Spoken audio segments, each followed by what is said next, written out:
Black Star Network is here. Hold no punch I'm real revolutionary right now. Black power. Support this man, Black media. He makes sure that our stories are told. Thank you for being the voice of Black America, Roland. Stay black. I love y'all. All momentum we have now, we have to keep this going. The video looks phenomenal. See, this difference between Black Star Network and Black-owned media and something like CNN. You can't be Black-owned media and be scared. It's time to be smart. Bring your eyeballs home. You dig?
Coming up on Roland Martin Unfiltered, streaming live on the Black Star Network. 3 Jackson, Mississippi police officers are on paid administrative leave after a Black man dies in police custody. I'll be talking to a civil rights attorney representing the family about what police say happened and how bystander video is helping to keep the officers accountable.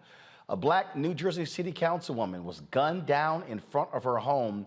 Folks will tell you exactly what took place, and the police believe that her death was politically motivated. Black on black crime is a hot button issue for conservatives. Well, where's their agenda? When trying to deflect police violence and misconduct, they often bring this up. So we talked with a member of a Black conservative group questioning Black media about why we aren't focused more on crime. Well, which is a lie. House Republicans are on a rampage, removing Democrats from critical positions on various committees. They're disbanding the civil rights subcommittees. Also, now they have removed Congresswoman Ilhan Omar from a committee, and they want Folks to say the Pledge of Allegiance before another committee. Wait till we show you how Democrats fired back. An Illinois family agrees to a $12 million settlement for their son who was injured during a raid. The family's attorney will explain why they want the investigation reopened. And of course, we'll be in Bethune-Cookman in Daytona Beach tomorrow. We'll tell you more about that. It's time to bring the funk on Roland Martin Unfiltered on the Black Star Network. Let's go. He's got it. Whatever the miss, he's on it. Whatever it is, he's got the scoop, the fact, the find. And when it breaks, he's right on time and it's rolling. Best believe he's knowing. Putting it down from sports to news to politics. With entertainment just for kicks, he's rolling. It's on go, y'all. It's Roland Martin, rolling with Roland now. He's funk, he's fresh, he's real, the best, you know he's Roland Martin now.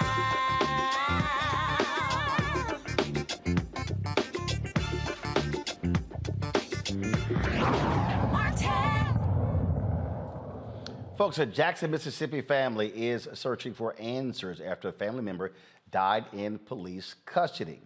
Officers were called to an extended stay motel for a non-emergency call on December 31st. They encountered Keith Muriel, who they claim was experiencing a medical emergency when they arrived.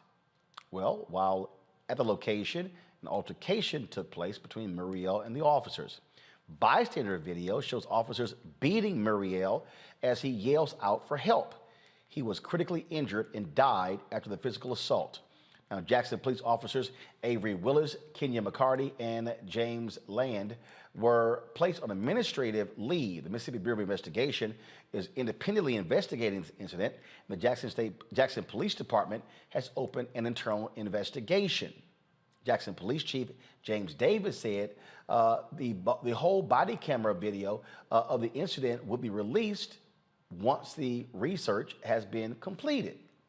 With us now is the family attorney for the Muriel family, Darrell K. Washington. Darrell, so they got there and it was a medical emergency. How does it go from the medical emergency to an altercation? Good question, Roland. First of all, the way it was reported as being a medical emergency. But we know in our investigation, it clearly was not a medical emergency. A medical emergency came about as a result of the force that was used by these officers. So they were not responding to a medical emergency. They was responding to a suspicious person in the parking lot. And that's why these officers were there. But as you saw in the Tyrese Nichols case, this case is almost identical, Roland. These officers got out the car and they immediately attacked Keith. So I think once this body cam footage is released, you're going to see that the narrative that's been given to the community is definitely not the proper one. I mean, it's just baffling to me again how they would say this. And then for the chief to say, well, we will wait to release the body cam footage once the research is complete. I'm sorry, it's been more than 30 days.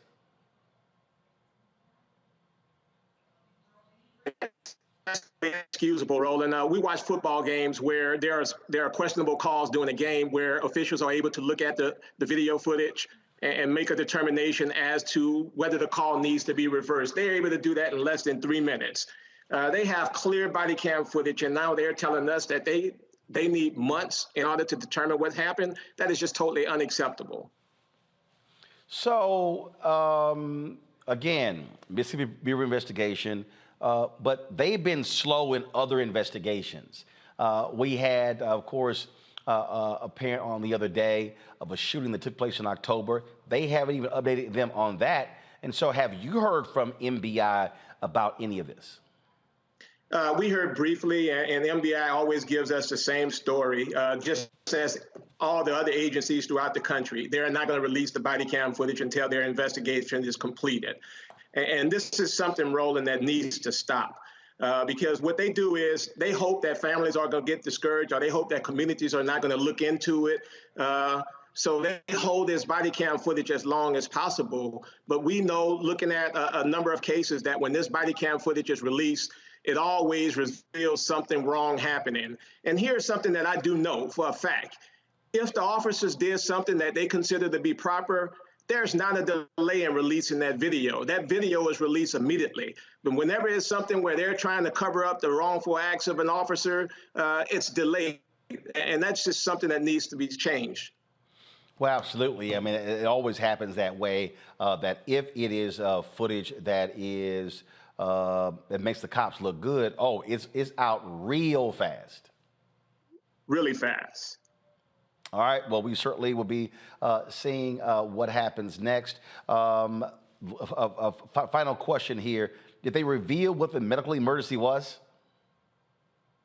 They never revealed that at all, Roland. But here's what I will tell you, Roland. When the body cam footage is finally released and the autopsy report is made public, you're going to see that Keith has over 30 taser marks to his body. This guy was assaulted extremely bad. And there's just no reason why these officers should just be on administrative leave.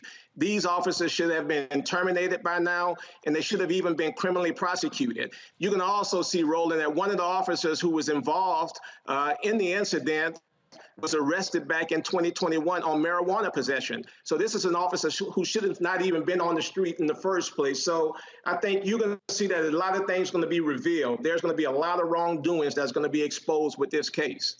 All right, Darryl, we certainly appreciate you joining us. Keep us updated on what happens next. Thank you, Roland. All right, folks, got to go to a break. We come back. We'll talk to my panel about this. We'll also talk about the drama on Capitol Hill. Republicans are stripping Democrats from committees and demanding they vote on resolutions like banning socialism. It's all kind of craziness going on. We'll tell you all about it. And black conservatives say, why is the black media focused on black crime? We do. So we'll debate that. You're watching Roland Martin Unfiltered on the Black Star Network. Be sure to download the Black Star Network app, Apple phone, Android phone, Apple TV, Android TV, Roku, Amazon Fire TV, Xbox One, Samsung Smart TV. Also, join our Brina Funk fan club. Send a check and money order to P.O. Box 57196, Washington, D.C. 20037-0196. Cash App, $RM Unfiltered. PayPal is R Martin Unfiltered. Venmo is RM Unfiltered. Zelle is Roland at RolandSMartin.com. Roland at RolandMartinUnfiltered.com. And be sure to get a copy of my book, White Fear, How the Browning of America is Making White Folks Lose Their Minds. Available at bookstores. You can download it on Audible. We'll be right back. When you talk about blackness and what happens in black culture, we're about covering these things that matter to us, speaking to our issues and concerns. This is a genuine people-powered movement. There's a lot of stuff that we're not getting. You get it, and you spread the word. We wish to plead our own cause. Too long have others spoken for us. We cannot tell our own story if we can't pay for it. This is about covering us. Invest in black-owned media. Your dollars matter. We don't have to keep asking them to cover our stuff. So please support us in what we do, folks. We want to hit 2,000 people, $50 this month, raise $100,000. We're behind 100,000, so we want to hit that. Y'all money makes this possible. Checks and money orders go to P.O. Box 57196, Washington, D.C. 20037-0196. The Cash App is $RM Unfiltered. PayPal is R Martin Unfiltered. Venmo is RM Unfiltered. Zelle is Roland at RolandSMartin.com. On a next, A Balanced Life with me, Dr. Jackie, a relationship that we have to have. We're often afraid of it and don't like to talk about it. That's right, we're talking about our relationship with money. And here's the thing, our relationship with money oftentimes determines whether we have it or not. The truth is you cannot change what you will not acknowledge. Balancing your relationship with your pocketbook. That's next on A Balanced Life with me, Dr. Jackie, here at Black Star Network. Coco. And I'm Lily. And we're SWV. What's up, y'all? It's Ryan Destiny, and you're watching Roland Martin Unfiltered.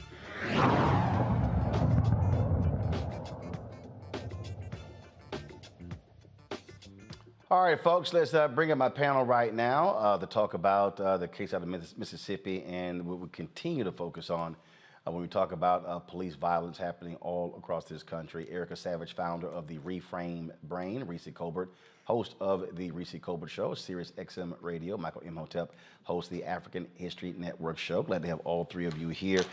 Erica, I'll start with you. It is always laughable to me when we see these stories come up, and you have these police chiefs. Oh well, we'll have to wait till the investigation is done before we release the footage. As I said to Daryl, we all know if this was actually Muriel's fault, trust me, that body camera footage would have been out in the first 48 hours. Absolutely, Roland. And unfortunately, what we continue to see is this is why the public does not trust and is calling for the abolishment of what I call stormtroopers or police. When we look and, reading the story, there were so many gaps, understanding that historically police do lie. And so the story did not make sense. Was it a call for help? Why were they in the area? And then to hear that, one of the dispatchers said there's a report of a witness saying that they've seen a taser, that the officer then replies that, yeah, the taser had been deployed. But now we know up to 30 times that that's happened. So there's no accountability for stormtroopers, state-sanctioned terrorists killing citizens. There's no recourse for them lying to public, having press conferences that are riddled with lies. And so honestly, this leads to why do they have weapons?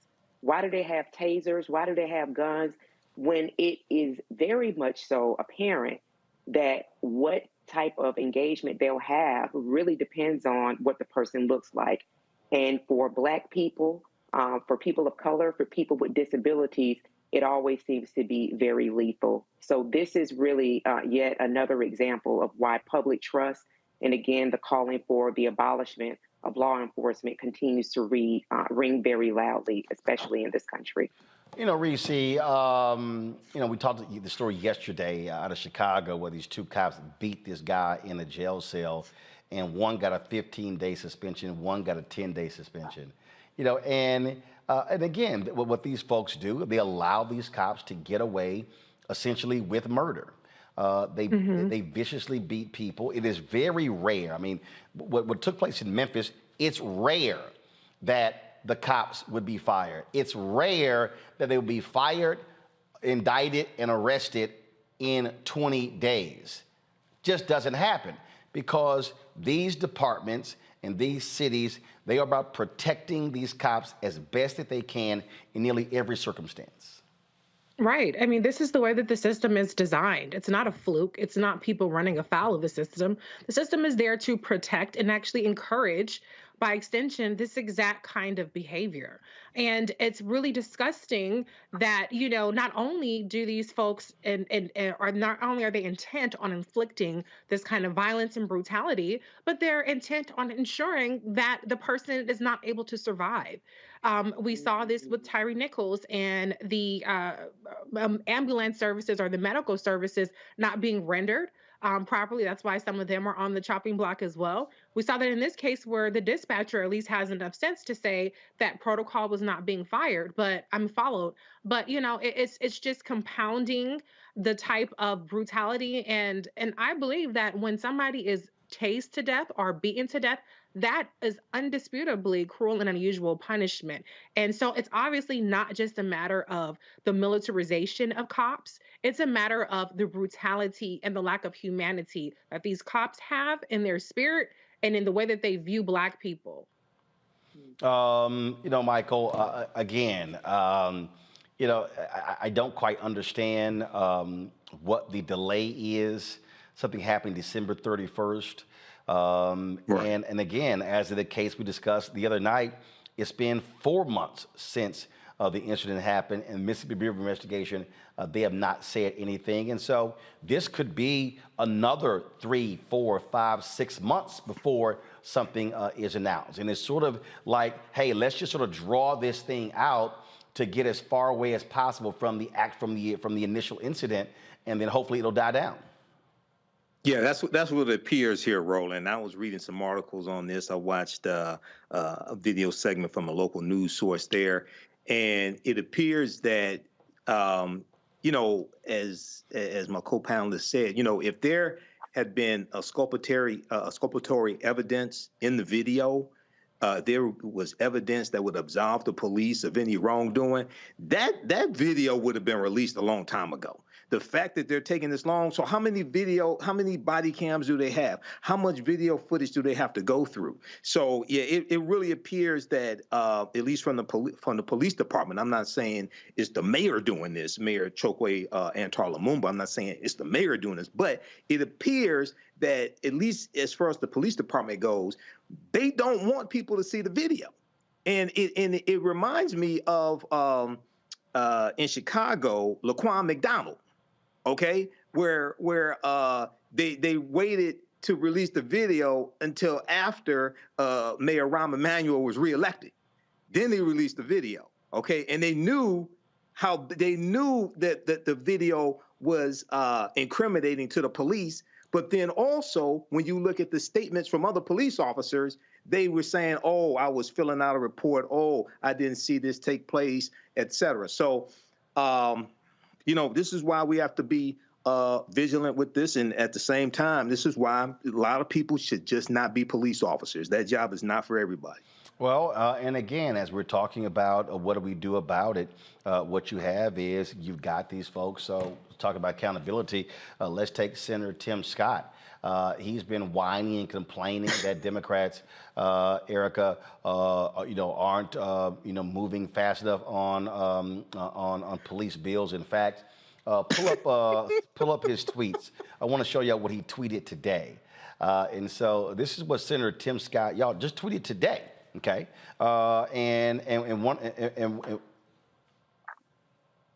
okay. First of all, we don't have the tweets. I told you how to pull the tweets. All right, let me just pull it myself. First of all, it's nuts, y'all. He said that it's going to be a non-starter with he called the progressive bill that was offered before will be a non-starter. Okay. Now, that's what he said. So here it is right here. All right, so y'all, here are the tweets right here. Resurrecting the House Progressive Police Reform Bill is a non-starter. He then went on to say, I've been working towards common ground solutions that actually have a shot at passing, solutions to increase funding and training to make sure only the best wear the badge, solutions that would have made a difference in places like Memphis and Kenosha. Here's the truth. We can get something meaningful done. We can pass a bill that the majority of Congress, the majority of Americans would agree on. Okay, that's Senator Tim Scott. So let's be real clear here, Reese. He's lying. Right. The reason the George Floyd Justice Act bill died, he could not get any Republican votes. Right. Him and Senator Lindsey Graham, they promised the families, oh, we can get 10, 15 votes. They couldn't. And then what Tim Scott did was he then tried to use this letter from this sheriff in South Carolina, who many call one of the most evil and violent sheriffs in the entire state, potentially the country. And so what he then does is he then sends out this letter opposing the bill. And so Tim Scott goes, oh, so my sheriff, he opposes the bill, so therefore I'm not going to move forward, even though the Fraternal Order of Police and other law enforcement group, they were actually behind it. In fact, This was a statement, Reese, that was sent out at the time by the IACP and FOP. The International Association of Chiefs of Police and the FOP said they are disappointed that Senate negotiators could not reach agreement on police reform legislation, and we thank all those members of Congress who partnered with us in our effort. Despite some media reports, at no point did any legislative draft propose defunding the police. That was a lie that Senator Tim Scott advanced on Face the Nation. It was a bald-faced lie. And here are two police groups saying didn't exist. Right. But that's what Republicans do: lie, deflect, and gaslight. And it works because he was just reelected. So there's no incentive for them to not do these things. And what we saw while we begged and pleaded with people to please vote in November was we saw a legislative map, whether you look at the Senate or the House, that was ripe for actually getting the gains that we needed to pass the George Floyd Justice and Policing Act, to pass the John Lewis Voting Rights Act, and a number of things. And people stayed home and they shrugged their shoulders. And so the same zeal, the same justifiable outrage that people have when these cases pile up and they continue to pile up is the same energy that we needed for people to vote. Now we're stuck with a insane, unhinged Republican majority in the House and just one additional vote in the Senate where we really needed two. And so the prospects of the George Floyd Justice and Policing Act are not any better than they were the last cycle when we had both the House and the Senate and the White House. With that being said, that does not let Tim Scott off the hook. And he needs to quit draping himself in fake concern about criminal justice reform. And he needs to get the hell out the way. I think that you're not going to get the George Floyd Justice and Policing Act, but it is time for at least something, passing something. And training is just absolutely not the fucking answer. I'm sick of people saying that. Yeah, I mean, they keep throwing it out, and then he's like, oh, it's going to ban chokeholds. Dude, it goes even further than that. Got to go to a break. Hold tight 1 second. Folks, we'll be right back on Roland Martin Unfiltered on the Black Star Network. Don't forget, download our app, available on all platforms. We'll be right back. Next on the Black Table with me, Greg Carr. An hour of living history with Dr. Richard Mariba Kelsey, thinker, builder, author, and one of the most important and impactful elders in the African American community. He reflects on his full and rich life and shares his incomparable wisdom about our past, present, and future. African genius is saying that my uncle was a genius, my brother was a genius, my neighbor was a genius. I think we ought to drill that in ourselves and move ahead rather than believing that I got it. That's next on the Black Table, here on the Black Star Network.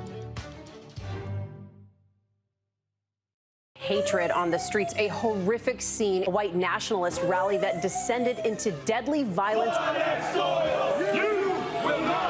White people are losing their damn minds.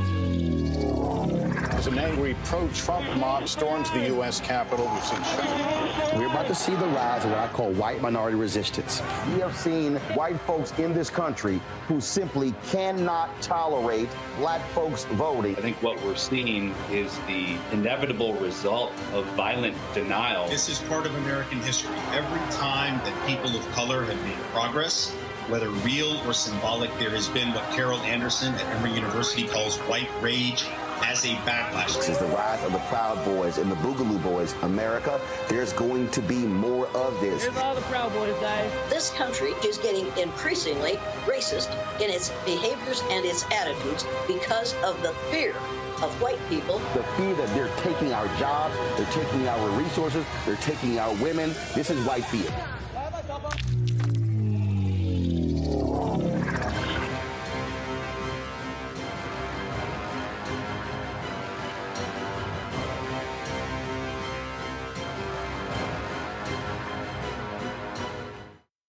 I'm Chrisette Michelle. Hi, I'm Chaley Rose, and you're watching Roland Martin Unfiltered.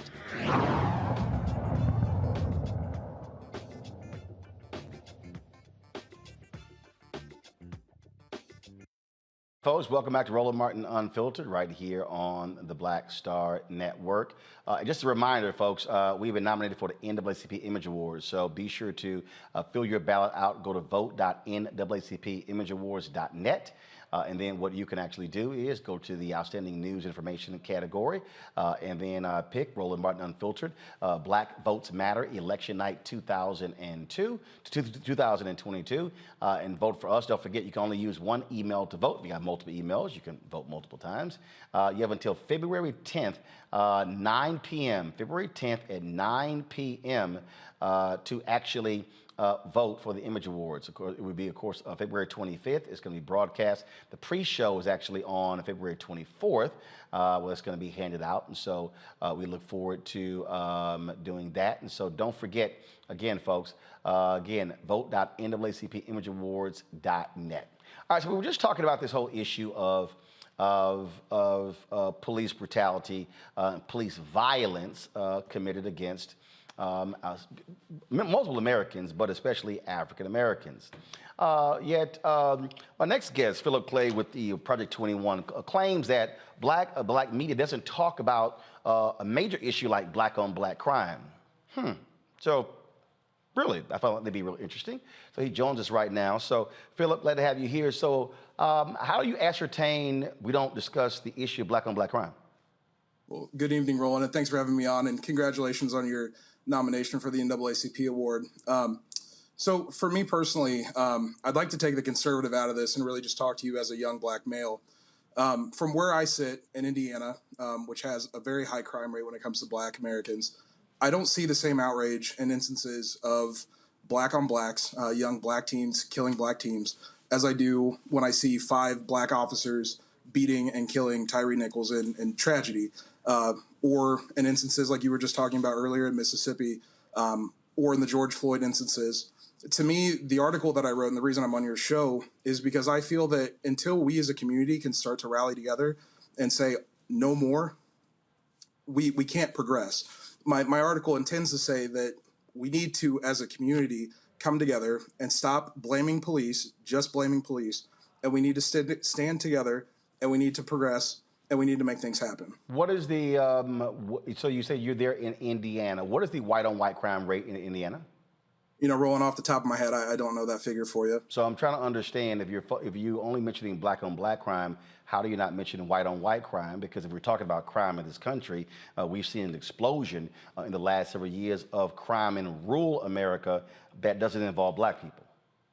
Right. Although 89% of black people are killing other black people. There was an article, unfortunately I can't share my screen like you can. Right, but the reality is, if you look at actually crime in America, it typically happens where people live. So typically, if you're black, crime is being committed by someone black, and if you're white, crime is being committed by somebody white. So why is it that no one ever mentions white-on-white crime? Why is it the pathology always black-on-black crime? Well, I think white-on-white crime is mentioned. I think it is. No, it's not. It's that phrase is never even used. It's literally never even used. So then what's it called, Roland? Oh, it's called, first of all, they just say crime. But what you have is you have folks who say black-on-black crime. So again, what I'm saying is, why a population that's disproportionately affected. It is a big thing, and No. I'm not saying it's not a big thing, but the reality is we do focus on what is the underlying issue of crime. So what is that? What's the underlying issue of crime? Please tell me. Huh? Please tell me. You don't know? No, I'd love to hear your thoughts. No, first of all, if you're going to write about how we should be focusing on crime, then you might want to be talking about what is the underlying issue of crime. John Hope Bryant talks all the time that you've never seen a riot in a community where the credit score is 700 or higher. I was just in Wichita, Kansas, the MLK event, and the former police chief of Philadelphia, the police chief of Wichita who came from Philadelphia, we were discussing this, and the reality is you can track crime rates in neighborhoods based upon economic status. And so if you want, if you want to address, so when you say we don't address the issue of crime, we do, because on this show, we consistently are talking about economics, we're talking about education, we're talking about access to capital, we're talking about housing, we're talking about all of those issues. Those are the fundamental underpinnings of crime in America. Right. So I'm not sure if you read the article or not, but at the end of it, it does say that it's a community issue. We as a community have to fix this. But I don't think, like your last panelist was saying, by just vilifying police and saying that all the police are bad. And I'm sorry, who said that? I believe it was Reese. No, she didn't. Reese didn't say all the police were bad. We were very specific about what cops we're talking about. And so if we're talking about cops, because you talk about a disproportionate rate, the fact of the matter is we see it where cops do lie. in your neighboring Chicago, there was a judge who got so sick and tired of cops lying on the witness stand that he literally reported them to the Citizens Accountability, saying, I will not allow these cops to come back in here. You have district attorneys in Prince George's County and also in Chicago. They have lists of cops who they will not let testify because they are known to lie. So why can't we hold cops accountable for also committing crimes and lying and making things up in police reports? And we will talk about what happens in the neighborhoods. Why can't we hold them accountable? They got badges and guns. No one's saying that we can't hold them accountable. And I want to make that clear. And the article doesn't say that we can't hold them accountable. The article clearly says that good cops call out bad cops. And despite all I'm sorry, you said good cops call out bad cops? Good cops call out bad cops. That's a lie. That is literally a lie. We saw right there in Memphis where so were there any good cops who showed up? We played a video yesterday. We played a video yesterday in Chicago where these two cops were beating this guy in a jail cell. Two cops, two other folks just stood there and watched them. We've shown a video on this show from Los Angeles, from Mississippi, from South Carolina, from North Carolina, from Philadelphia, from Detroit, where cops stand back and watch these things unfold, and they will actually back up the lying cop in police reports. So please show me where there's this swell or this groundswell of good cops reporting bad cops. Roland, you and I agree on that subject, that those people are not good cops, the people that stand by idly and don't do anything. In doing research for the article, and fortunately enough, last year I had a chance to work with my local police department to understand what goes into being a police officer, because I wanted to know for myself what it takes to become a police officer. One of the things that was taught, one of the core things, was that not only is use of force a last resort, but you're also taught to de-escalate your partner when your partner becomes too emotionally involved or too attached to whatever's happening. How often have you seen that? How often, when you've seen a lot of these video footages, now I've seen de-escalation when the person's white. I've seen a whole lot of de-escalation. But typically, when I'm seeing body cam footage and it's somebody black, I'm seeing an escalation of tensions. And so please give me some examples where de-escalation is often happening. You're talking about the videos that have been seen. What about the thousands that haven't been released because there was a successful de-escalation or there was a successful stoppage of whatever was happening? Or the examples where the cops didn't turn the cameras on, and where in Chicago they were breaking the antennas off of the dash cam cameras as well. I mean, again, the point here is, again, we're still talking about a fundamental problem in this country. Last year, police in America, based upon the data, Samuel Singawe, we had him on the show, they killed more people in 2022 than any other point in history. We have seen a dramatic increase of police violence. We have seen insurance companies come out and say that they are going to stop insuring cities, or they're going to actually raise their rates because of the high number of police violence cases. And so I'm trying to understand, you want to talk about black on black crime as a conservative, here's what I want to know. Where are all of the fiscal conservatives complaining about the millions upon millions and billions being spent on police settlements? That's a good question, Roland. They're not there. I guess who I don't see? I don't see Grover Norquist. I don't see, let me tell you something. Memphis is probably going to pay $20, $30, $40 million settlement. It's likely going to be higher than the George Floyd settlement. Do you know who I have not heard a lot on this? Governor of Tennessee, the Tennessee legislature. I've not heard Republicans in that state say this is gross and it's unfair. What you do see, though, you typically will see Democrats or you see the Black Caucus. What I'm still trying to say to you, we have on this show and in other black media discussions about black on black crime. What we don't do is fall for the pathology of Fox News and other places. We talk about what creates those conditions and what must be done to change those neighborhoods. And so what I want to know is, how are you in Project 21 advancing those issues and then calling on your fellow conservatives to support those very issues? Absolutely. I've spent the past couple of days being able to do press about this issue, specifically And the thing that's come out of it, and the thing I will stick to, is we have to be transparent, both in the community and on behalf of police departments or police departments themselves. There has to be open dialogue, and police departments have to show that whatever's being accused against them, levied against them, is not true. And the good cops do have to weed out the bad cops. And I understand that your thoughts on that, and you've made that point clear.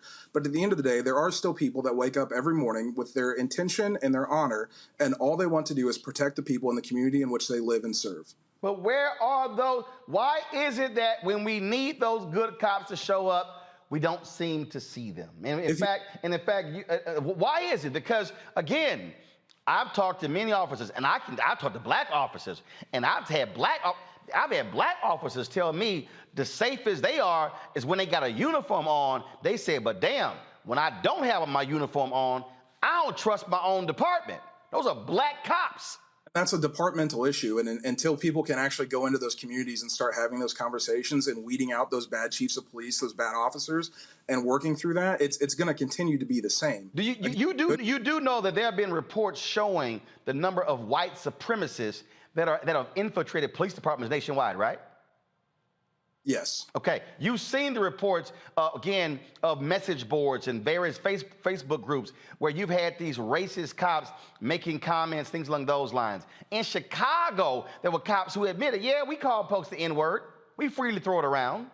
So if you're a black person in the Chicago community, why would you trust a racist cop? Hold on, I got to pay some bills. We come back. I want you to answer that question. And then my panel has some questions as well. You're watching Roland Martin Unfiltered on the Black Star Network.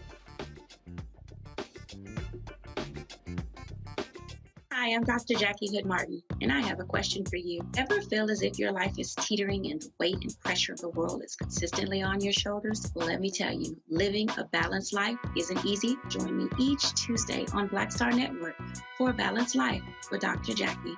We'll laugh together, cry together, pull ourselves together, and cheer each other on. So join me for new shows each Tuesday on Black Star Network, A Balanced Life with Dr. Jackie.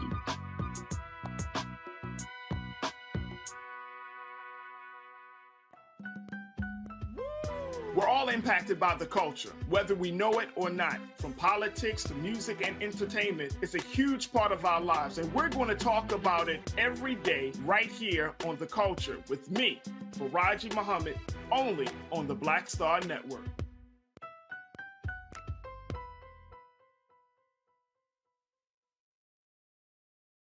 Next on Get Wealthy with me, Deborah Owens, America's Wealth Coach. Listen to this. Women of color are starting 90% of the businesses in this country. That's the good news. The bad news, as a rule, we're not making nearly as much as everyone else. But joining us on the next Get Wealthy episode is Betty Hines. She's a business strategist, and she's showing women how to elevate other women.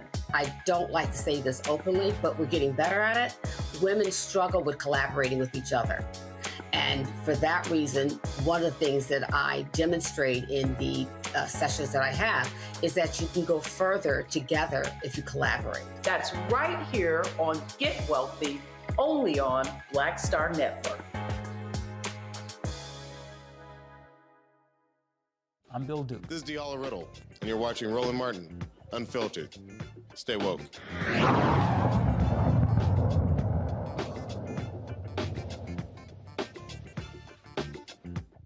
All right, welcome back. My guest is Philip Clay. Philip, I asked the question, if you're in a neighborhood and you have had bad encounters with cops and you know you're dealing with racist cops in those areas, how can you trust them? I don't think you can. But I guess the question, my question back to you is, what do you do in that situation? What would you, Roland Martin, do in that situation if you can't trust the cops in your neighborhood? I'm not dealing with them, because here's the deal. I lived in Chicago 6 years. Okay, I have seen examples where the cops planted evidence, where they beat confessions out of people.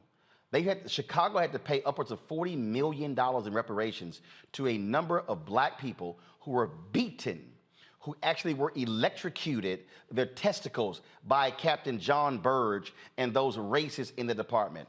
Chicago actually had a Holman Street location where they were holding people, depriving them of their due rights. Attorneys didn't even know where their clients were being taken. When the consent decree came down in Chicago, they admitted, oh yeah, Yeah, we use the N-word. They admitted driving gang members from one territory to another and dropping them off to see if they actually lived. Okay? We saw, again, under Trump, where Sessions tried to get rid of the consent decree in Baltimore. Cleveland's been under 2 consent decrees. But again, if we're going to have a discussion about black-on-black crime, let's also at least say white-on-white crime, but let's deal with the issue of how do you address crime? You do not address crime with policing. You have to address crime in a holistic way, and unfortunately, Philip, Republicans and conservatives do not want to do that in this country. It's a matter of more jails, more police, more funding. Let's increase the funding, but not deal with the fundamental underpinning of crime in neighborhoods, which is poverty. Again, I ask if you read my article, because at the end of it, again, I do say the only way that this works is if we as a community come together and try to fix this morally bankrupt system. But why is it at the end of your article and not the beginning of your article? It's throughout, Roland. There's a lot to unpack in what happened. There's a lot to unpack in what happened in Mississippi. Or I'm sorry, not Mississippi, in Memphis. Let me go to my panel. Let's see, Reese, since he name-checked you, you get the first question or comment. Yes, I actually did read the article, and I have to say, I think it's appalling to use the brutal death of Tyree Nichols to advance propaganda as Black people as violent. You compared, you compared, I listened for the past 10 minutes without, whatever. So anyway, so you compared the cops to gang violence, which is more coded language, anti-Black coded language. And I do agree with you on that, though, because the police departments, like the ones that are out of control and need consent decrees, which as a member of Project 21, I'm sure you know that in their Black agenda is to do away with consent decrees, that the police officers often are like gang members. This just so happens to be Black gang members that are in the police department, and they just so happen to not get the protection of that blue line. But to your point that Black people don't care about Black on Black crime, that is completely false. I lived like Roland, I lived in Chicago, where every summer, and I'm appalled by violence, period, regardless of the race. But every summer, as soon as it got over 50 degrees on the radio all day, all you hear on every single radio station is stop the violence, leave the guns at home, don't kill anybody, don't shoot anybody. I remember very vividly when Hadia Pendleton, a young lady, a young teenager, went to the White House went to the Obama inauguration, and she was gunned down in Hyde Park, and First Lady Michelle Obama actually went to her funeral. And so this whole notion that Black people don't care about crime within our race is even more anti-Black and white supremacist. But my question to you is, how do you reconcile this notion that cops are inherently good and that we need to weed out the few bad, rotten apples if you are part of a project that wants to do away with consent decrees and wants to federally enshrine qualified immunity? What I've been saying in this article, what I will continue to say, is at the end of the day, there are men and women who wake up every day who want nothing more than to serve and protect the communities in which they live in. That has been my stance. That will continue to be my stance. Black conservative, white conservative, Black Democrat, white Democrat, whatever. That's my stance. Okay, so but before I go to Erica, I have your article up. Go to my iPad, please. So here's the deal. Your lead in your article, you talk about working with local cops. Then you talk about you're not naive that your hometown in Indiana is Memphis. Then in your third paragraph, first of all, you talk about de-escalation. In your third paragraph, you say, I ask myself, though, where's the outrage for all Black-on-Black crime? Why are leaders in the community like Al Sharpton not vocal about the children who are killed in Black-on-Black crime on a daily basis in places like Chicago? Well, first of all, that's a lie. I do know for a fact he's talked about it, even moved there for us time. I do know people who have marches and rallies in Chicago. I've covered them. I don't know if Project 21 has. And then you go on, you say, as these leaders continue to vilify police and cause tensions to rise, how are they causing tensions to rise when it's the cops who's actually killing people? They set these communities and the police who are sworn to protect them back another step. Really? Then you go in and complain about CNN. Then you talk about mirror gang violence. Then you go talk about we still see men and women of all races, religions and creeds going to work to protect the communities, blah, blah, blah, blah.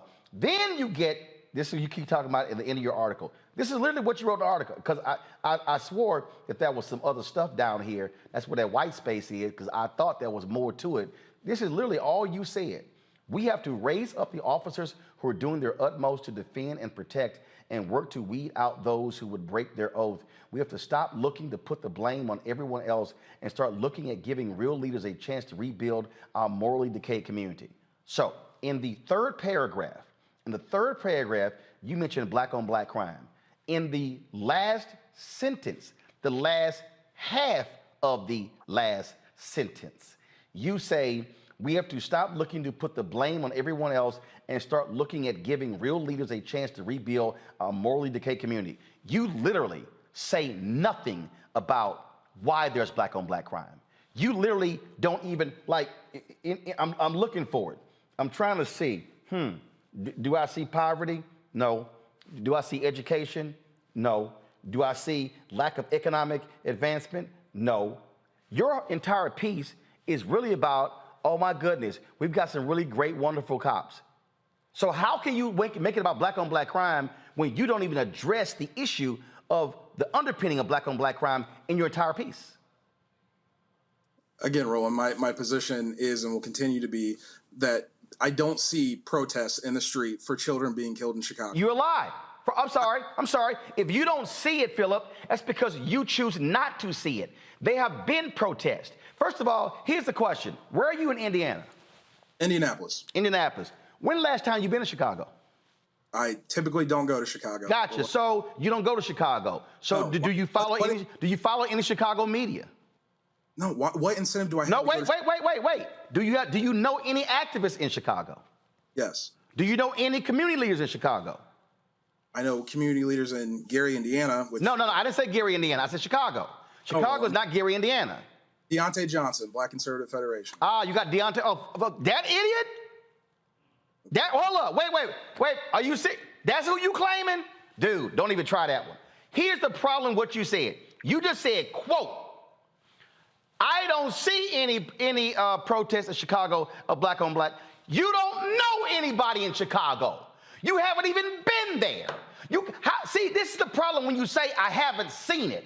If you ain't been there and you don't know anybody and you likely don't follow them on social media, you wouldn't see it. But the reality is it does exist. So Philip, never ever come on television and say, well, I don't see it if your eyes are closed because you never opened them.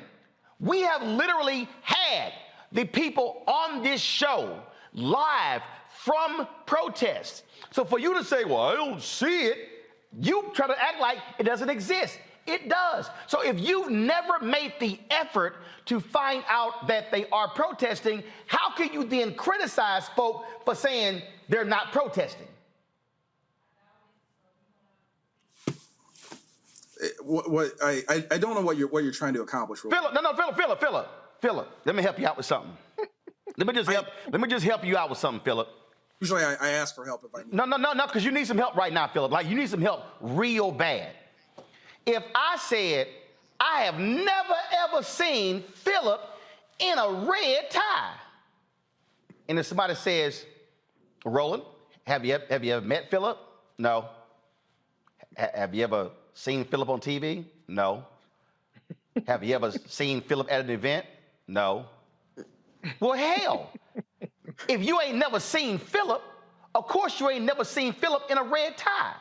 So how can you say people are not protesting black on black violence in Chicago, but they are, but, oh, you haven't seen it, and you've made no attempt to find out it exists. But let me ask you this question, and this is the second, I want you to answer that one too first. Why are you so worried about Chicago and you ain't focused on crime in Indianapolis? We are focused on crime in Indianapolis. So why are you bringing up Chicago, though? Because I'm sorry, go back to my iPad. I'm looking at your column. You simply state, I've had the opportunity to work with my local police department. You don't name it. You say, I'm not naive enough to equate my hometown in Indiana to Memphis. You don't name your hometown. And so why is it that, again, third paragraph, right here, why are leaders in the community, like Al Sharpton, not vocal about the children who are killed in black-on-black crime on a daily basis in places like Chicago. Why didn't you mention your city? I mentioned Indianapolis in all the radio interviews I've done. No. Why didn't you mention your crime in your city in your column? All right, let me do this better. Philip, what are you doing to solve the crime issue in Indianapolis? I want to hear specifics. Working with local police departments to bridge the gap between the police and the community. How? What are you doing in the community? I get the cop part. Has the community ever seen you? Yes. Hold on, I'm sorry. What communities? Indianapolis, Plainfield. No. What communities in Indianapolis? I literally just said that.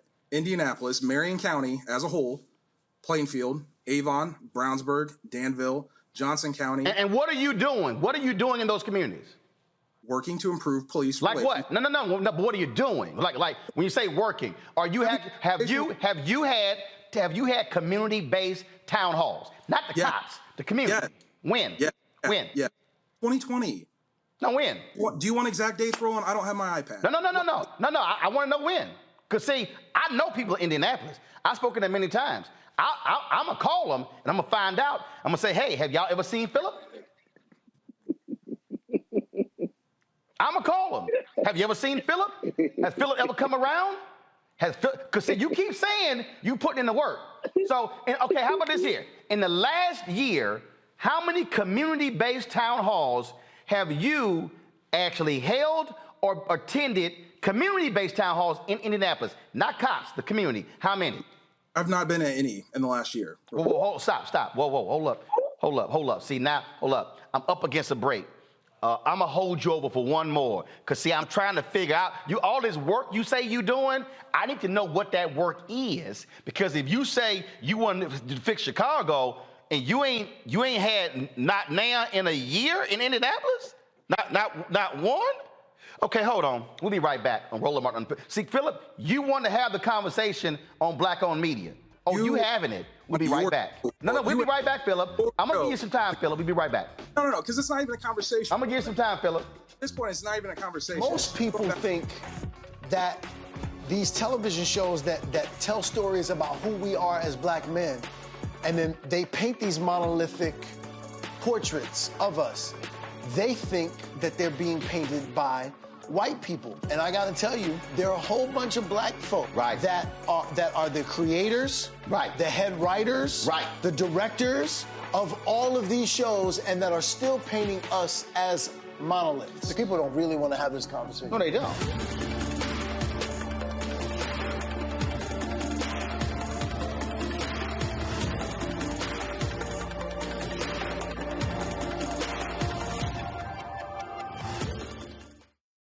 When you talk about blackness and what happens in black culture, we're about covering these things that matter to us, speaking to our issues and concerns. This is a genuine people-powered movement. There's a lot of stuff that we're not getting. You get it, and you spread the word. We wish to plead our own cause. Too long have others spoken for us. We cannot tell our own story if we can't pay for it. This is about covering us. Invest in black-owned media. Your dollars matter. We don't have to keep asking them to cover our stuff. So please support us in what we do, folks. We want to hit 2,000 people, $50 this month, raise $100,000. We're behind 100,000, so we want to hit that. Your money makes this possible. Checks and money orders go to P.O. Box 57196, Washington, D.C. 20037-0196. The Cash App is $RM Unfiltered. PayPal is R Martin Unfiltered. Venmo is RM Unfiltered. Zelle is Roland@RolandSMartin.com. Hey, I'm Arnez J. Black TV does matter, dang it. Hey, what's up, y'all? It's your boy Jacob Lattimore, and you're now watching Roland Martin right now. Stay woke.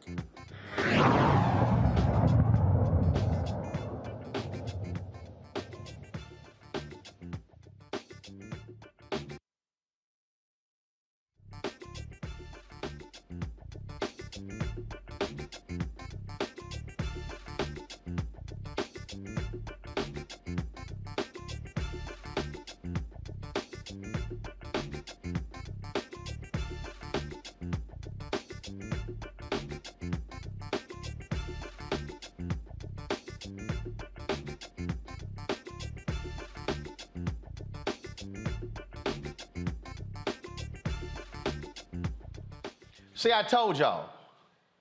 See? Don't mess with a grown-ass man. Philip didn't do his homework. See, Philip went on other people's shows who didn't question him. They didn't actually break down his article. I'm about to go to Erica and Michael. But see, oh, by the way, y'all, you know Philip hung up. You know Philip hung up. He hung up. And they've been calling him back, texting him. And I said, let him know he can talk for the first 2 minutes. But Philip hung up because he couldn't take that heat. Because see, y'all, see what happens is, see, Philip, the basis of his, see, y'all got to understand.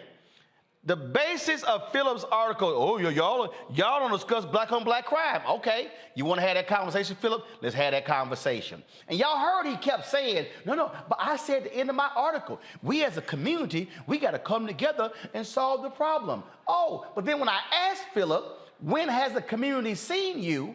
Philip, well, I work with the cops, not the community. Oh, Philip, when did you last work with the community? Any town halls in the last year? No. What the hell you been doing?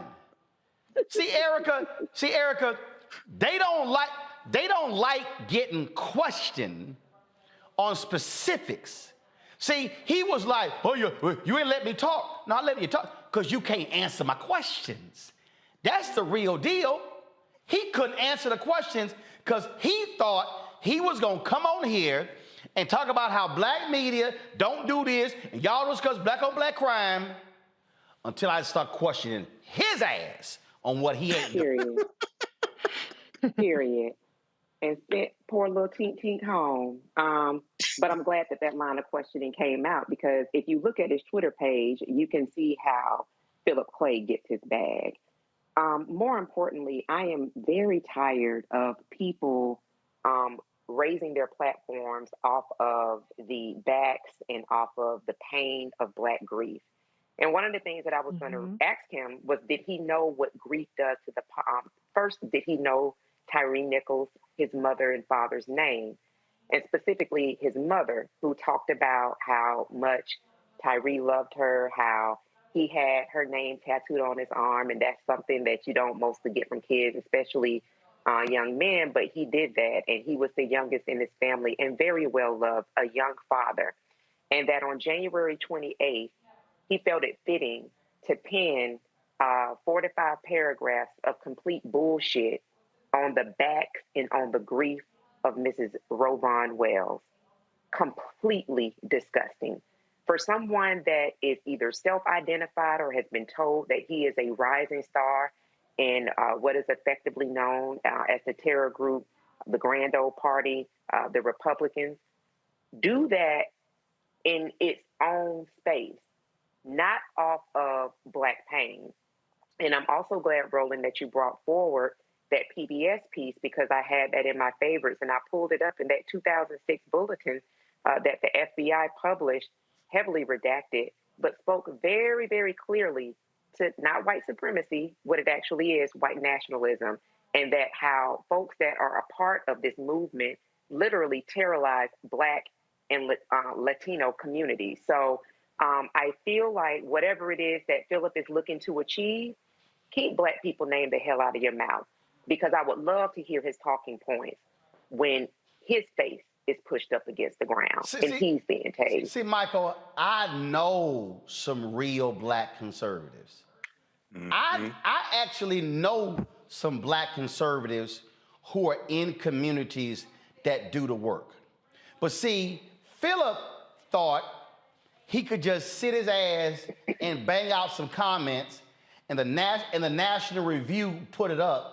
And these white conservatives go, oh, we've got one of us. Look at that. He's challenging Sharpton. Because see, what people don't understand, y'all, game recognized game. So they love throwing Sharpton's name. They love throwing out Chicago. So you see how I busted him on that. How you from Indianapolis and you gonna mention black on black crime in Chicago, but what you don't mention is that most of the guns that where you have the crime committed in Chicago come from across the border in Indiana. Oh, I bet Phil don't want to discuss gun control, though. See, this is the game they play. And see, this is the grift. That's why that fool mentioned that ignorant ass fool Deontay. That's why his little trifling ass won't come on the show with me. Because, see, I schooled him like I did Philip because they are not credible people. How can you talk about, well, we the community, we got to have new leaders, and he could not name a single community-based town hall that he was engaged in for the last year? Come on. Yeah, Roland, you know, I read the article from J. Philip Clay. First of all, when I saw he was from Project 21, I said, this is going to be some BS right now, because I was on with Reese when Craig DeLuce was on, and we tore his ass up. Okay, from Project 21 also. So I read the article, and just like you, Roland, I saw the white space at the bottom. So I thought it was a whole, right. 3, 4, 5 paragraphs. Wait a minute, hold on. I hit refresh because I thought only half of the article loaded. So I hit refresh, and I was like, hell, that's just white space. It ain't nothing down here. Exactly. I kept looking, and I said, wait a second, is this it? Because I printed up the article. It's right here, and I made notes because I had questions for him. So let me say this. I do think that he wants to save, you know, African-American lives, Black lives from violence, things like this. But he's grossly misguided. And one of the problems is when you have Black conservatives, especially young Black conservatives like him, one, they don't understand history, okay, number one. Two, one of the questions I was going to ask him is that did he know that from 1980 to 2008 that the majority of gang homicides in America were committed by white offenders? 53.3% were committed by white offenders. And from 1980 to 2008, the majority of gang homicide victims were white people, 56.5%. And what happens is the way the media presents these narratives and presents stories, they hide the quote unquote white on white crime that they don't want to talk about. Okay. And they keep, and it was great. It was basically white controlled media that created Black on Black crime. Because if they talk about white crime, they don't use the term white on white crime. But I encourage everybody to read this article from AtlantaBlackStar.com. It's called 9 Facts That Show White on White Crime Far Exceeds Black on Black Crime and How Media Outlets Conceal It. And then there's one of my favorite articles is from thinkprogress.org called from March 25th, 2015 called How News Outlets Convince You That Most Criminals Are Black. How news outlets convince you that most criminals are Black. Now, this was a nationwide study of local news affiliates, NBC, ABC, CBS, and Fox News affiliates. And they looked at the news coverage that they did of stories that dealt with crime. And they found that African Americans made up disproportionately stories where they were the perpetrators, but it was disproportionate to their arrest rate. So we made up like about 51% of the arrests, but 75% of those stories dealing with crime. Got it. So this is the game that conservatives play. This is not Fox News. You need to know what you talk about when you come on this show. See, the thing here, Reese, this laughable. I don't see people protesting Black on Black crime in Chicago. Do you know anybody in Chicago? Nope. Do you follow anybody in Chicago? Nope. Have you been to Chicago? Nope. Well, of course your blind ass ain't seen nothing. But see, again, that's why you don't make stupid comments like that. And again, I'm still trying to understand, Reese, how can Philip be from Indianapolis, but he want to throw Chicago in? You know why? Because Chicago is the new N-word for Republicans. Chicago is the new N-word. Anytime something happens, wait a minute, what about Chicago? Well, what about Chicago? Well, what about Chicago? Philip, what about Indianapolis? Hello. And his profile says Plainfield, Indiana. I don't even know what that is, but it certainly isn't as catchy and flashy as Chicago. I'm trying to figure out, why is Chicago in it? You ain't been there. You ain't stepped foot in there. You don't know nothing about the Magnificent Mile, Garrett's Popcorn. There's a number of things that I would talk about in Chicago before I get to quote unquote black on black crime. And like I said, obviously, black people in Chicago don't want black motherfuckers shooting their ass either. They don't want the cops and they don't want their neighbors shooting them. I think that everybody black can agree that crime in general is bad, point blank and a period. But to your point, Roland, it's about the boogeyman. It's about this. It's like CRT is a word, as a euphemism. Woke is a euphemism for the white supremacist, white nationalist party to just say the N-word without saying the N-word. So he was very deliberate in talking about a place that he doesn't know. He did not know statistics, so you don't have data. You don't have even anecdotal evidence because you haven't been there. You don't know nobody from there, but you're talking about it like you have some kind of authority. Go to hell, bitch. How about that? So this is from a Indianapolis TV station just 2 days ago. Go to my iPad. Violent crime plagued some Indy bars, yet the state does little to enforce its policies. If I scroll the article, I don't see Phillip's name anywhere. Anywhere. Okay, hold up. Let's see here. Okay. Same station. Crime mapping, what parts of Indianapolis saw the most homicides in 2022?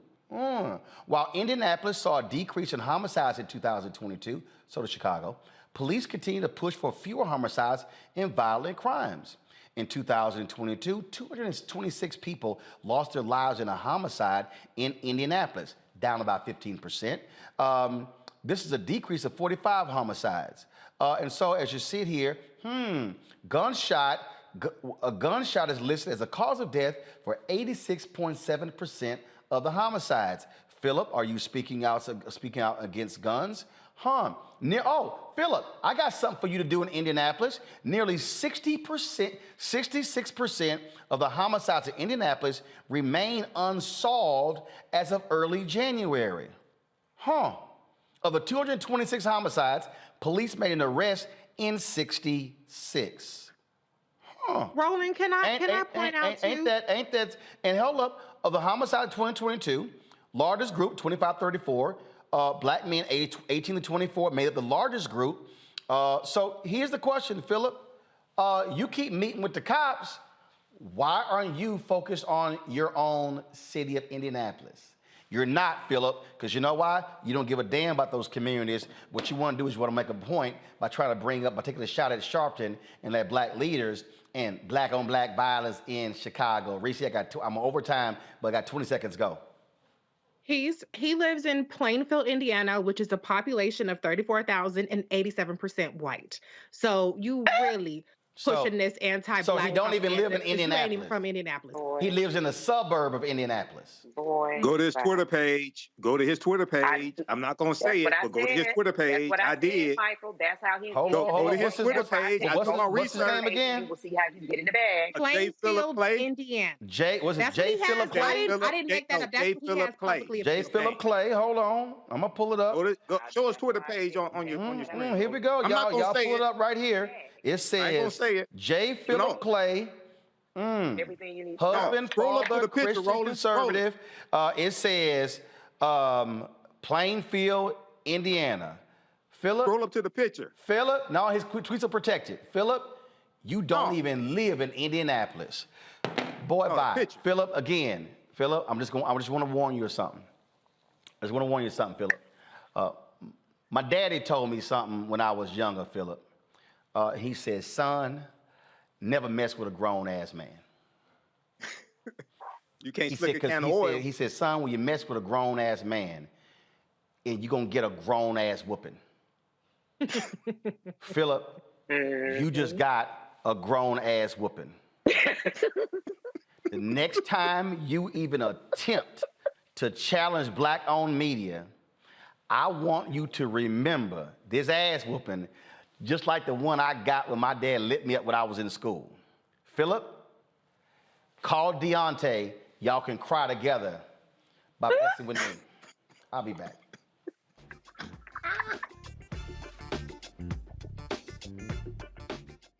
Nationalist rally that descended into deadly violence. You white people are losing their damn minds. As an angry pro-Trump mob storms the U.S. Capitol, we've seen shooting. We're about to see the rise of what I call white minority resistance. We have seen white folks in this country who simply cannot tolerate black folks voting. I think what we're seeing is the inevitable result of violent denial. This is part of American history. Every time that people of color have made progress, whether real or symbolic, there has been what Carol Anderson at Emory University calls white rage as a backlash. This is the rise of the Proud Boys and the Boogaloo Boys. America, there's going to be more of this. Here's all the Proud Boys, guys. This country is getting increasingly racist in its behaviors and its attitudes because of the fear of white people. The fear that they're taking our jobs, they're taking our resources, they're taking our women. This is white fear.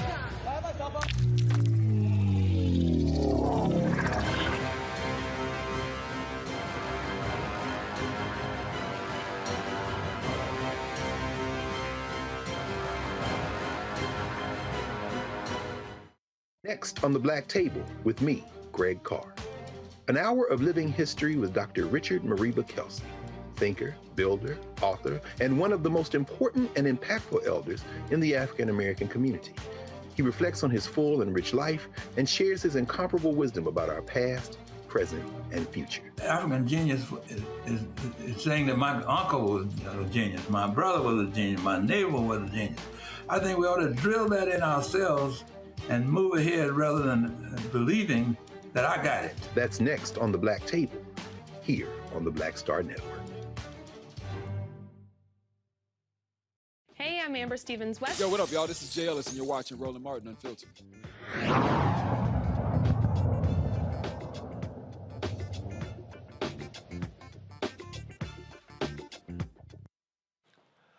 All right, y'all, the punk Republicans in the House are doing what they do. They're banning Democrats from various committees. Today, they voted to kick Congresswoman Ilhan Omar off of the House Foreign Relations Committee, saying that previous comments she's made is anti-Semitic. But they ain't said nothing about Jewish space laser fool Representative Marjorie Taylor Greene from Georgia. In fact, she's been rewarded in a huge way. In fact, Congresswoman Alexandria Ocasio-Cortez, she actually referenced that. She referenced that in her fiery floor speech. Watch this. Be nice for 1 minute. Thank you. Now, as a fellow New Yorker, I think one of the things that we should talk about here is also one of the disgusting legacies after 9/11 has been the targeting and racism against Muslim Americans throughout the United States of America, and this is an extension of that legacy. Consistency, there is nothing consistent with the Republican Party's continued attack except for the racism and incitement of violence against women of color in this body. I had a member of the Republican caucus threaten my life, and you all and the Republican caucus rewarded him with one of the most prestigious committee assignments in this Congress. Don't tell me this is about consistency. Don't tell me that this is about a condemnation of anti-Semitic remarks when you have a member of the Republican caucus who has talked about Jewish space lasers and an entire amount of tropes and also elevated her to some of the highest committee assignments in this body. This is about targeting women of color in the United States of America. Don't tell me, because I didn't get a single apology when my life was threatened. Thank you. Congressman Omar also spoke in her defense. This is what this debate is about, Madam Speaker. There is this idea that you are a suspect if you are an immigrant, or if you are from certain parts of the world, or a certain skin tone, or a Muslim. It is no accident that members of the Republican Party accused the first Black president, Barack Obama, of being a secret Muslim. It is no accident that former President Donald Trump led a birther movement that falsely claimed he was born in Kenya. Because to them, falsely labeling the first and only President of the United States of America a Muslim and African immigrant somehow made him less American. Well, I am Muslim. I am an immigrant, and interestingly, from Africa. Is anyone surprised that I am being targeted? Is anyone surprised that I am somehow deemed unworthy to speak about American foreign policy? Or that they see me as a powerful voice that needs to be silenced?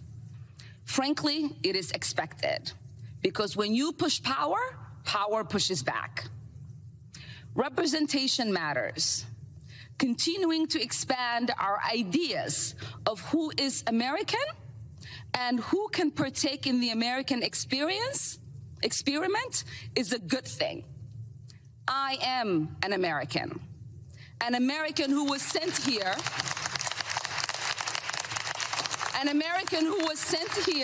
by her constituents to represent them in Congress, a refugee who survived the horrors of a civil war, someone who spent her childhood in a refugee camp, someone who knows what it means to have a shot at a better life here in the United States, and someone who believes in the American dream and the American possibility and the promise and the ability to participate in the democratic process. That is what this debate is about. There is an idea out there that I do not have objective decision making because of who I am, where I come from, and my perspective. But I reject that. We say there is nothing objective about policymaking.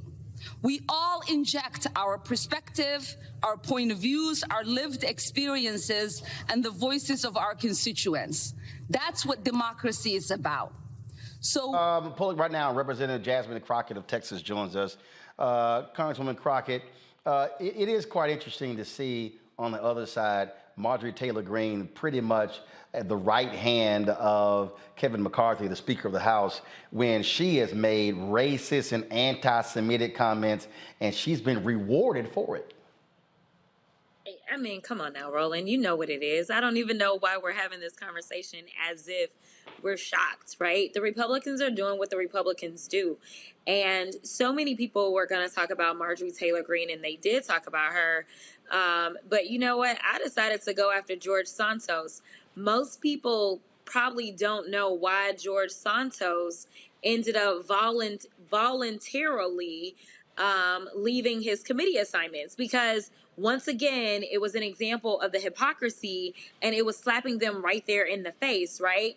And so I basically went on the floor and said, what was her crime, right? We know that there were crimes allegedly committed by George Santos, and I went through those crimes that he allegedly committed, and I said it's interesting that he got seated, but she didn't. And so I want to know what was her crime. But this is what we're going to get out of these Republicans. And for those people that believe that they are so woke, that they are done with the Democratic Party and they've decided that they're going to dig in on the Republican Party, I just hope that you are really woke and paying attention to what they're doing. Well, speaking of woke, they actually tried to go after Congresswoman Maxine Waters, wanting her to, there's some resolution dealing with socialism. I just found this to be lovely. Hit play. You're simply playing politics. You understand what this resolution is all about. Don't ask me silly questions. I told you, I'm a capitalist. I'm not like Donald Trump. I'm not like Republicans who claim to support this democracy, but at the same time refuses to condemn those who attempted to destroy this democracy. You need to talk with your leader, Donald Trump, about what he's doing, why he loves Putin so much, why he loves Kim Jong-un so much. You ask him the question. Okay, I know. So it's quite amazing. I've asked you to denounce Mao Zedong. I've asked you to denounce Joseph Stalin. I asked you to denounce, and you wouldn't denounce any of them. I asked you to denounce Donald Trump.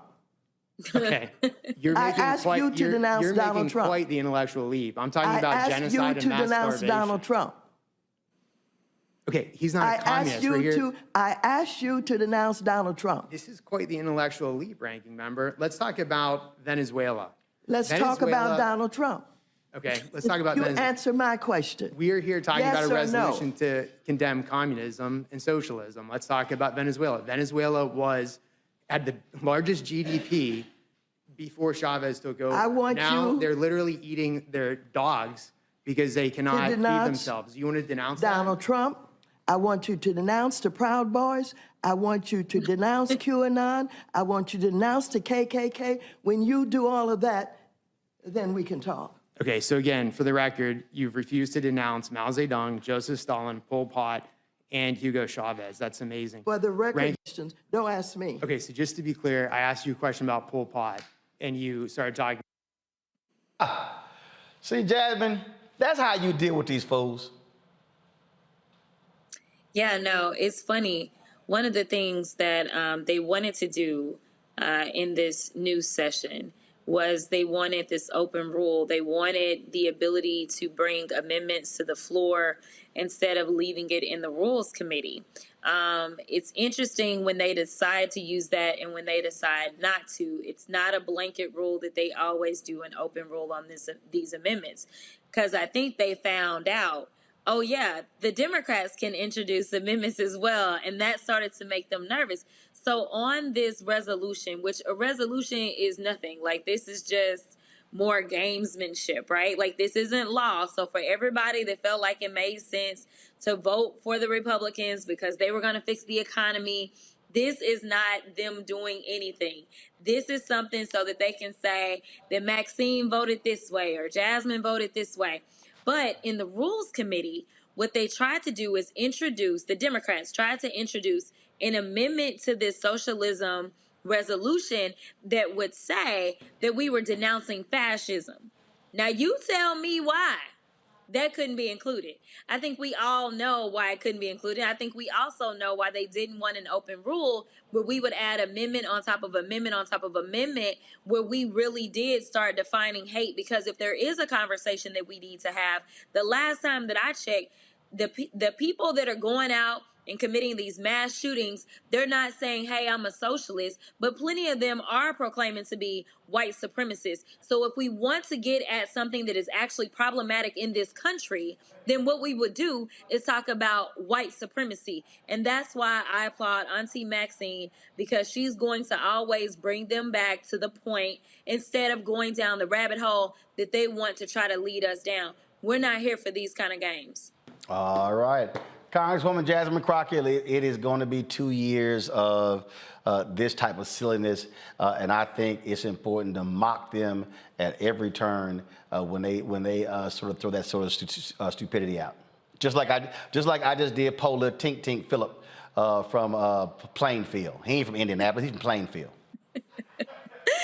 Absolutely. I look forward to doing it. You know, I serve on oversight, and Marjorie Taylor Greene and I had a very interesting interaction this week as I was simply trying to put in an amendment to bring back the Civil Rights and Civil Liberties Subcommittee to oversight, especially in light of what we saw happen in Memphis with Tyree Nichols. It seemed very timely.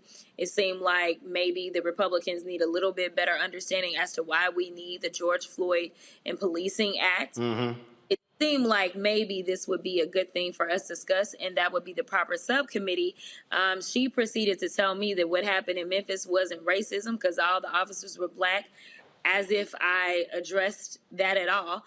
She also wanted to make sure that I knew that Ashley Babbitt's mother was in the back of the committee room. So, of course, she was ready with her prop, which is absolutely disgusting. And she wanted to tell me, but nobody's been arrested in that case.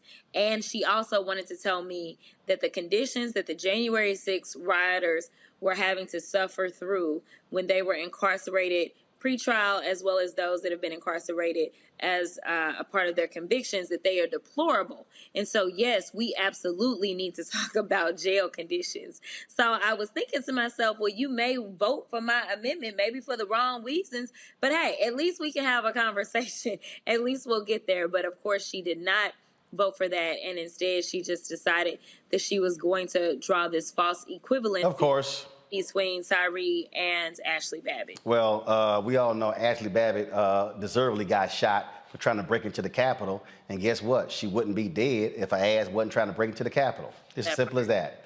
Congresswoman Crockett, we appreciate it. Thanks a lot. Have a good one. All right, y'all, we come back. I got some other stupidity over the Pledge of Allegiance. Wait till we show y'all that one. You're watching Roland Martin Unfiltered on the Black Star Network.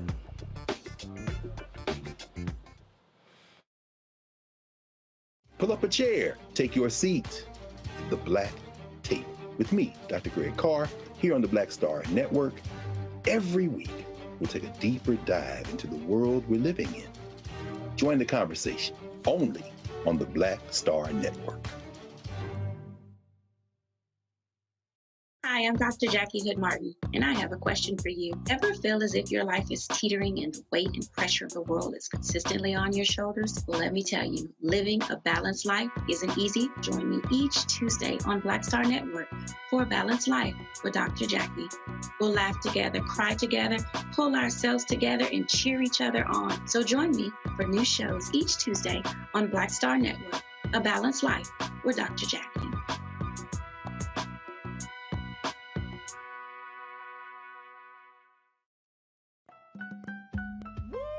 We're all impacted by the culture, whether we know it or not. From politics to music and entertainment, it's a huge part of our lives, and we're going to talk about it every day right here on The Culture with me, Faraji Muhammad, only on the Black Star Network.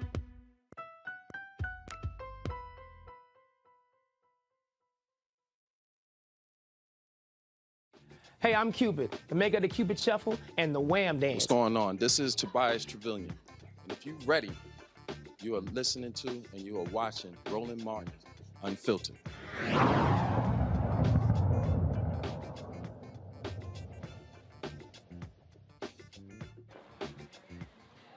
All right, y'all. We're going to show y'all some more stupidity by Republicans in the House, okay? And I'm talking about real stupid, okay? So this is, go to my iPad. This is David Cicilline, the congressman, where he is calling out these fools. So basically, here's what they did. They want that anybody coming before the Judiciary Committee to do the Pledge of Allegiance. But Congressman Natler said we do the Pledge of Allegiance every day in the House. So, like, why are we going to do one here in committee? Cicilline just laid waste to these fools. Check this out. Thank you, Mr. Chairman. You know, Mr. Issa just made reference to how important it is for us to display our commitment to the Constitution and to commit to defend it aggressively. So I'd like to offer an amendment to the amendment, adding in the second paragraph where the chair may designate an individual to lead the Pledge of Allegiance, to add the following language. Provided, however, the pledge shall not be led by an individual who supported an insurrection against the government of the United States in any way. Because I think if we adopt this amendment, then we will be truthful in representing that stating this pledge is an affirmation of your defense of democracy and the Constitution. It's hard to take that claim seriously if, in fact, an individual who in any way supported an insurrection against the government of the United States is allowed to lead the pledge. So I would ask Mr. Gaetz to accept this friendly amendment, and I look forward to supporting it. Would the gentleman yield for first ask Mr. Gaetz if he'll support the amendment, to make sure that someone who led an insurrection against the United States doesn't make a mockery of the Pledge of Allegiance and stand before this committee with their hand over their heart claiming to support the Constitution. Mr. Cicilline, my concern would be if your definition of an insurrection is objecting to electors, then there would be many Democrats on the committee that wouldn't be eligible to lead the pledge, since so many That's objected. not my definition of an insurrection. The last Republican president to get sworn in absent Democrat objectors was George Herbert Walker Bush. Reclaiming my time, Mr. Gaetz, I will allow the chairman to determine whether or not someone has participated in insurrection in the United States. I think this language is important. Would the gentleman further yield? I'm asking Mr. Gaetz, will you now accept the amendment? Well, I'm concerned that you may be disqualifying too many of your own members, Mr. Cicilline. I'm not concerned about that at all. Then agree to the amendment. Let's make this real. If you want to give someone the right to stand before the House Judiciary Committee and lead the Pledge of Allegiance, at a bare minimum, let's guarantee that that person has not participated or supported or in any way helped an overthrow of the government of the United States. Would the gentleman yield? yield? It's like a simple proposition. All right, Congressman Hank Johnson, he got in on this as well. Watch this. Most members are not present there, so it's not accurate to say we do the pledge every day or participate in the pledge every day. It may be offered, but you're not there for it. This is the work of the Judiciary Committee. This is the committee that has the charge of defending the Constitution and our fundamental freedoms and defending the the very freedoms that the flag represents. And so it's a bit absurd to suggest we couldn't take 30 seconds at the beginning of this important work to do what should be done by all Americans. And so I think this is entirely appropriate. I wish we had done it 2 years ago. Y'all, first of all, I'm laughing at these fools, Reese, because again, this goes to show you the idiots that are in the House and what they are doing, and exactly and how just absolutely nuts they are. Go to my iPad, please. This is Congressman Hank Johnson challenging them as well. I wish 2 years ago that on January 6th, that the insurrection never did happen. And I regret the fact that many members of this committee voted against certifying the election results based on the big lie. And they have continued to promote the big lie and undermine public confidence in our government. And so for us to, amidst these folks who supported the insurrection, to be forced to pledge allegiance to the flag, which should be something that none of us have any problem with, but it's just a matter of, it's ironic that this committee, the ones that would not comply with congressionally issued subpoenas, disrespected the rule of law, would now insist that each and every one of us on each and every hearing date come before this committee and pledge allegiance to the flag. I support the Pledge of Allegiance, but it's very ironic, and I just simply wanted to point that out, and with that, I yield back. Will the gentleman, I'll yield to the gentleman from New York. I think. Racy, again, we can look forward to 2 years of this level of stupidity. It's all about theater because the Republicans don't have any actual solutions. I mean, if we talked about things like their so-called fair tax plan, which basically is a regressive tax plan that would see everybody paying 30% at point of purchase for anything and the rich basically getting off scot-free. We're not talking about that. We're talking about this kind of stuff because they're good at the theater, they're good at the drama. But I think we should probably make it a proposal where if you're under investigation for sex trafficking or for dealing with minors for sex, or a number of things that these Republicans are allegedly involved in, particularly Matt Gaetz, which is probably why his punk ass conceded to the coercion on the House floor when Kevin McCarthy was looking for an extra vote. That's the kind of criteria that we have. So I don't think that it's a very high bar to say that insurrectionists should not be pledging allegiance when you have insurrectionists like the former president of the United States that's under investigation for possibly selling state secrets, and people like Matt Gaetz and people like Marjorie Taylor Greene and so on and so forth, who are just general pieces of shit. Erica. Yeah, I 100% concur with everything my good sis Reese said. And then also to say, you know, my parents and I were just recently on the House floor a couple of weeks ago and saw where a bullet pierced through one of the desks, thinking that this could have all have been avoided and averted had more people shown up at the ballot box, because Republicans broadcasted, they had published exactly their intention for this country, which is regression, which is to make sure full citizenship is only extended to those who are white and white adjacent. So, you know, this is not laughing hour, though this is definitely tea for mainstream media. They will salivate and continue to have these insurrectionists, these folks who will pay $174,000 that we come out of our tax dollars to raise hell, who have the power of the purse and squandering the bag, that this is going to be meat for them, but it is abysmal for us. So this, I think, more than anything, for people to realize it is not a reality television show. This is the function of our government. They think nothing of it, that their goal is to do the bidding of their father, the son of a Klansman. They're going to continue to do that, and that should be a concern to people and should be a reason that people are checking their voter registration every month and ensuring that next year, when it's time for us to return to the ballot box as a nation, that they're casting their votes to get these insurrectionists the hell up out of here. Michael, I think the way Congresswoman Waters handled them is exactly what every Democrat should do. Throw it back in their faces. Absolutely. I saw the clip of Congresswoman Waters. Kudos to her. I saw Representative Cicilline and as well as Hank Johnson. Now, it is interesting that they want to recite the Pledge of Allegiance at the beginning of the session here in the Rules Committee, I think it is. I don't know how many Republicans know that, but the Pledge of Allegiance was written by a socialist named Francis Bellamy. They're against socialism, but the Pledge of Allegiance was written in 1892 by a socialist named Francis Bellamy. So one, they needed to go do more research. Two, when we look at Tyree Nichols and we look at the protests that broke out across the country after the video was released of his killing, I sat there watching people in different cities march and protest, and they said they wanted the George Floyd Justice and Policing Act.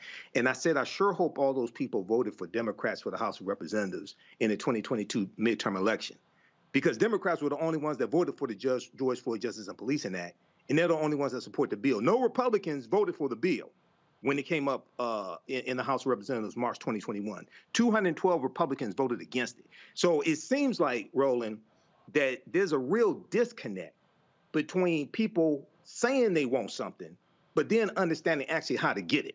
And then lastly, Section 3 of the 14th Amendment of 1868 bars those who have participated in an insurrection or given comfort to an insurrection in holding office as well. So they better be very careful what they wish for, because a lot of them, 139 of these traitors also voted in the House against certifying the 2020 presidential election results. So they better be very careful of what they wish for. Well, bottom line is, look, the polls already show the people say they aren't even governing. They're just sitting throwing up a whole bunch of nonsense. That's what you're dealing with. So that's what you get. Just like I've got these little now these little black conservatives are running around talking now. Let me show this here. So I guess they friends of Philip. So they mad he got roasted. So this little child, first of all, if your name is Whitley, and you not on a different world, you may just want to be quiet. So she gonna put Roland Martin, take on Indy Spanglish, because I know he would own him. Girl, y'all just better leave me alone. Cause now this little child Whitley, she calls herself. She's the director. Go to my. She's the director of diversity for the I don't even know who the hell she is. Indianapolis GOP. She's on Newsmax. She got everybody else mentioned in here. Girl, don't nobody know you. Don't nobody know you. Nobody. This other dude, don't nobody know him. Y'all are members of an organization that I affectionately call #NeverWillBes. That's what y'all are. Y'all a bunch of never will be's. So I've already demolished Deontay, okay? I already demolished Philip. I done beat so many people on Project 21 that, hell, I think y'all gonna change your name to Project 2, because it ain't that many of y'all left to defeat. So please, leave grown people alone, because I don't want to hurt y'all feelings even more so. Hey, y'all, don't forget, support the Black Star Network. You're watching on YouTube, hit the like button. Same thing on Facebook. Download our app, Black Star Network app, Apple phone, Android phone, Apple TV, Android TV, Roku, Amazon Fire TV, Xbox One, Samsung Smart TV. Come on, y'all, show the graphic. Show the graphic. You too slow. Come on, show the graphic. Thank you very much. All right, we're also on Amazon News. So if you got the Amazon Fire Stick, you can watch us on Amazon News as well. So simply go to Amazon Fire Stick. Go to their Amazon News. We're right up the other news networks as well, and look forward to announcing some new decisions where you can see us as well. I'll be right back.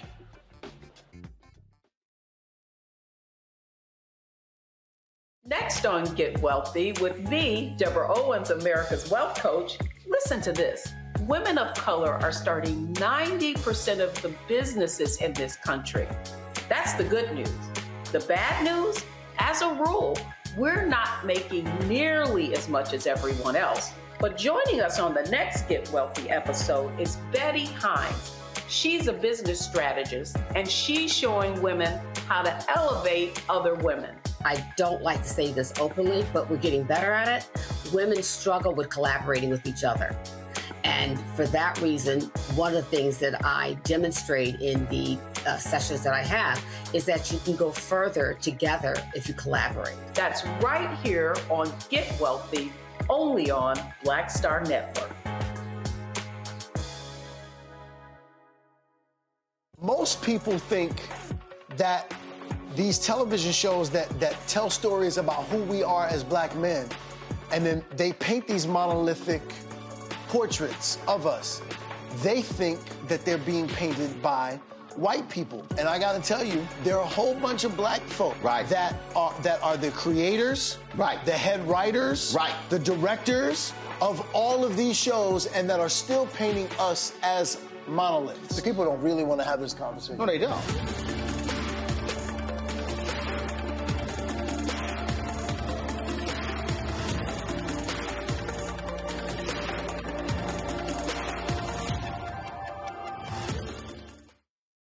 Yo, it's your man Dion Cole from Blackish, and you're watching Roland Martin Unfiltered. Stay woke.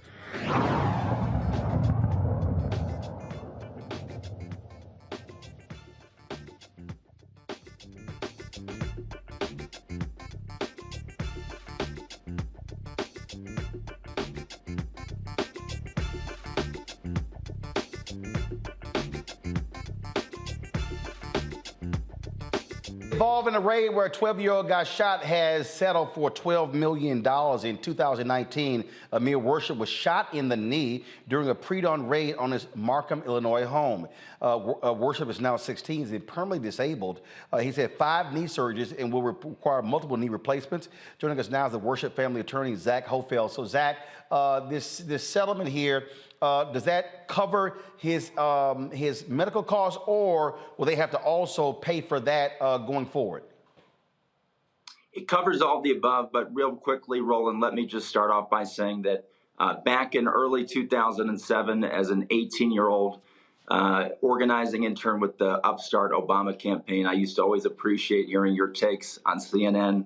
And I know Al, who wanted to be able to join us, remembers you well from your WVON days. So appreciate that. It's really a pleasure to be with you. I appreciate that.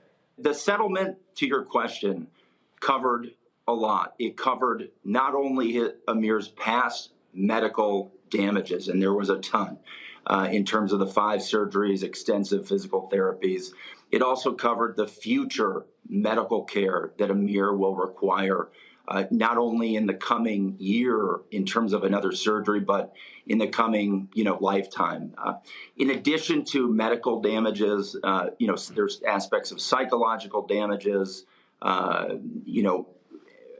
economic damages in terms of earning impairments over time. We have Americans with Disability Act data that demonstrates that if you have a permanent disability, just as a data point matter, you are significantly less likely to be able to earn, certain wages over the course of your time. So that's, there wasn't an itemization because we weren't through before a jury, but the idea was to have all that included to the best we could.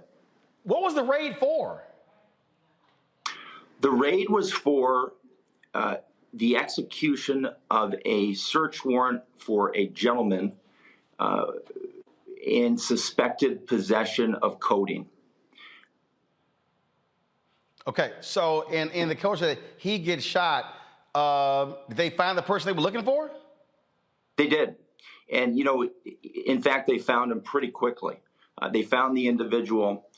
It's undisputed. All of the officers who were on scene, there's no dispute that they cleared and secured the entire house, including Amir's bedroom, prior to the incident. So no safety threats whatsoever.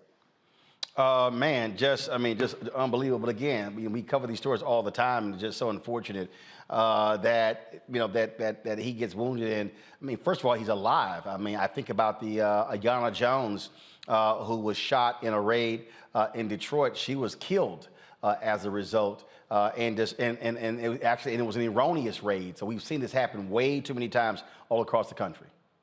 Well, it's funny you mentioned that, Roland. so many of our cases are wrong rates. This happens to be one where it wasn't, but we have so many cases where one, for example, there's a SWAT team that is going in and realizes in some capacity that the individual that they are looking for not only doesn't live there, but hasn't lived in the area for 10 years. In fact, hasn't lived in free society for 10 years. Because he's locked up in prison and has been for some time. So it's really a part of a broader systemic issue that we've really got to do something about. Indeed. Well, that's one of the reasons why we're trying to get folks to address this. Zach, we appreciate it. Please give our best to your client and his family. Thanks so much for having us, Roland. Take care. Thank you very much. Folks, some stunning news out of New Jersey, where a black New Jersey Republican councilwoman was murdered outside of her home Wednesday evening. Sayreville Councilwoman Eunice Dwumfor was found shot multiple times in her vehicle before crashing. She was pronounced dead at the scene.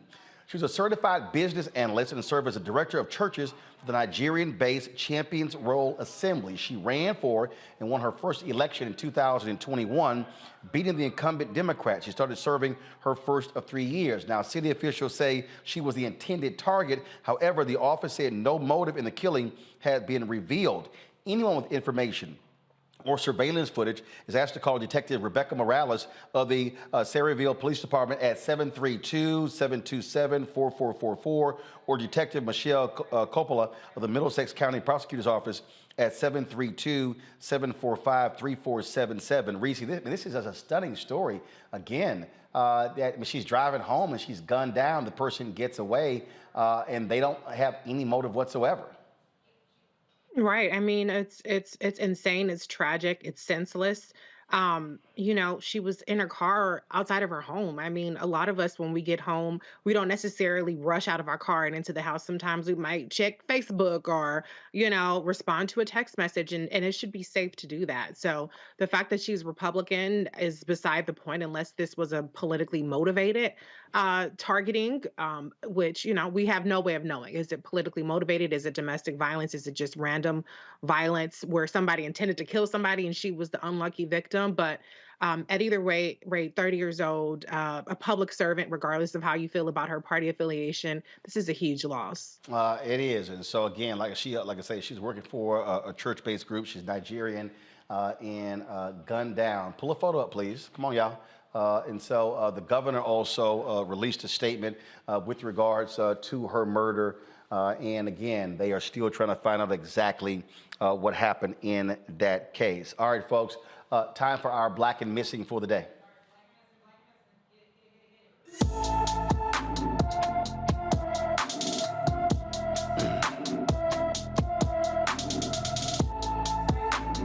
After this,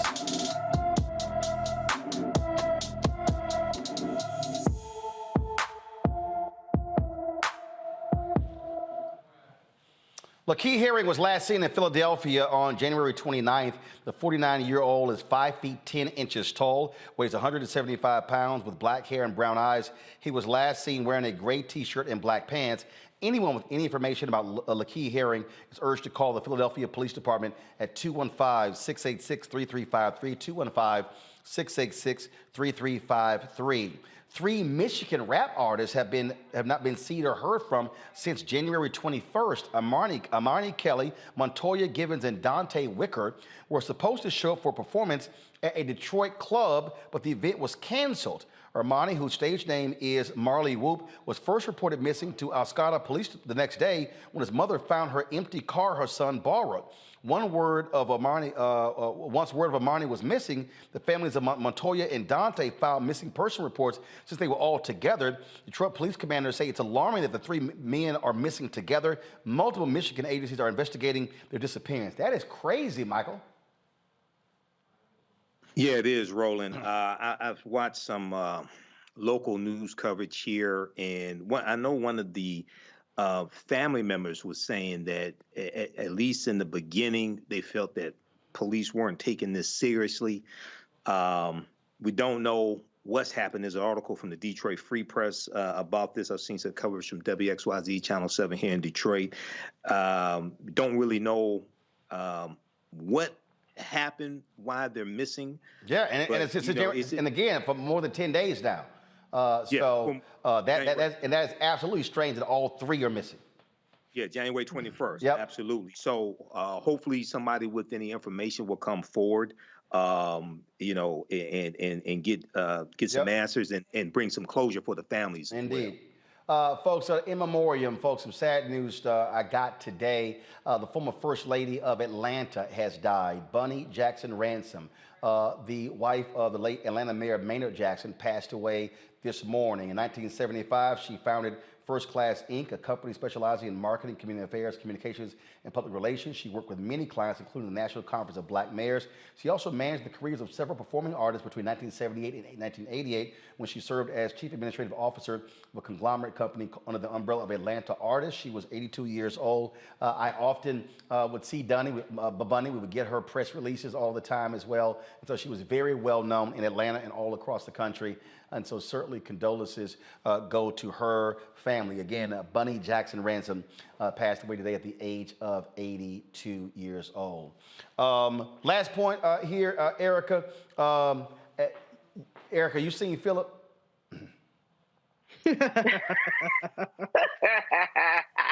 I'm just checking. I'm just wondering, have you seen Philip? Because I mean, he ain't returning our text messages. We hitting him back on Skype. And now he got some of his little other minions trying to say, we need to go ahead and talk to him. And then one of these little fools, he out here, I don't know why they run their mouth. This little fool here talking about blacks aren't this weak victim that the media portrays, and people like Roland should, I love this here. People like Roland should be empowering the community instead of shifting blame to the white boogeyman. This fool clearly don't watch this show. Oh, my goodness. Lord have mercy. It's so sad. I'm going to make him Twitter famous. I'm going to make him Twitter famous in a minute, Erica. Yeah, but see, and I'm glad that you mentioned that, because, Roland, you and I have had a one-on-one conversation about this as well. When you talk about, the Twitter famous piece, and then people knowing that Reverend Al Sharpton, people knowing that Roland Martin, there's certain names that they know are going to give a lift and a boost, and it is a Batman signal. And so that's why I said, again, going back to originally what I said, if you look at his Twitter profile, you can understand the grip. You understand how he gets his bag. If people are not able to elevate their platform, especially someone who is either self-identified or has been donned as the 2022 RNC Rising Star, you should be able to do that on your own laurels or through that terrorist group that you are engaged with. So he came. He got what he came for, and he asked to come on. He did. Do your homework, player. Do your homework, Michael. Real quick, your online class. You got 12 seconds. Go.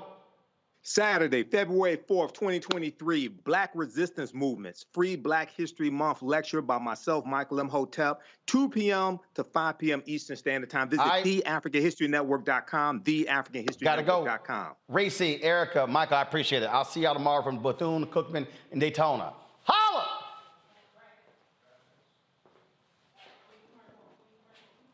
Folks, Black Star Network is here.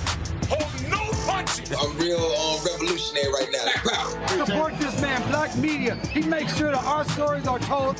Thank you for being the voice of Black America, Roland. Stay black. I love y'all. All momentum we have now, we have to keep this going. The video looks phenomenal. See, this difference between Black Star Network and Black-owned media and something like CNN. You can't be Black-owned media and be scared. It's time to be smart. Bring your eyeballs home. You dig? Pull up a chair, take your seat at the Black Table with me, Dr. Greg Carr, here on the Black Star Network. Every week, we'll take a deeper dive into the world we're living in. Join the conversation only on the Black Star Network. Hi, I'm Dr. Jackie Hood Martin, and I have a question for you. Ever feel as if your life is teetering and the weight and pressure of the world is consistently on your shoulders? Well, let me tell you, living a balanced life isn't easy. Join me each Tuesday on Black Star Network for A Balanced Life with Dr. Jackie. We're all impacted by the culture, whether we know it or not. From politics to music and entertainment, it's a huge part of our lives, and we're going to talk about it every day right here on The Culture with me, Faraji Muhammad, only on the Black Star Network. I'm Deborah Owens, America's Wealth Coach, and my new show, Get Wealthy, focuses on the things that your financial advisor and bank isn't telling you, but you absolutely need to know. So watch Get Wealthy on the Black Star Network.